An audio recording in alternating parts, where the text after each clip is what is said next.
रामू एक truck driver है, अपनी गाड़ी चला रहा है। गाड़ी में रवि बैठा है जो उसका मालिक है। रामू बहुत ध्यान से गाड़ी चला रहा है और अपने काम में ईमानदारी से लगा हुआ है। रवि मुस्कुराते हुए, रामू, तुम हर समय इतने शांत और धैर्य से काम करते हो, कभी गुस्सा भी नहीं करते। मालिक, मेरे पिता ने सिखाया था कि सच्चाई और ईमानदारी से काम करो तो जीवन में कोई डर नहीं होता। रवि सोचते हुए बोला। सही कहा रामू, तुम्हारी यह ईमानदारी मुझे बहुत पसंद है। रामू का दोस्त सुरेश जो थोड़ा चालाक और बेईमान है उसे मिलने आता है। सुरेश रामू को पैसों के लालच में गलत काम करने के लिए उकसाता है। सुरेश चुपके से रामू से कहता है, रामू, तुम इतना ईमानदारी से काम करके क्या पाओगे? अगर तुम थोड़ा समझदारी से काम करो तो खूब पैसे कमा सकते हो। रामू गुस्सा होकर बोला। क्या मतलब?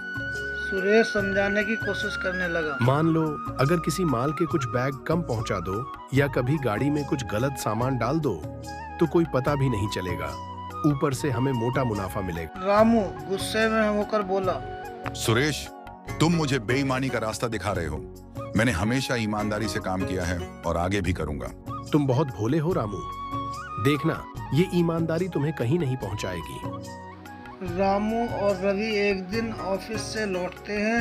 रवि का छोटा बेटा गाड़ी में बैठा है। गाड़ी में खेलते खेलते बेटा अपनी जेब से कुछ पैसों का बंडल निकाल कर दिखाता है।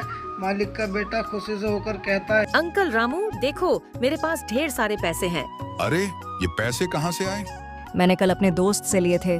उसने कहा अगर मैं झूठ बोलूं तो ये मेरे हो जाएंगे। झूठ बोलना बहुत बुरी बात है बेटा।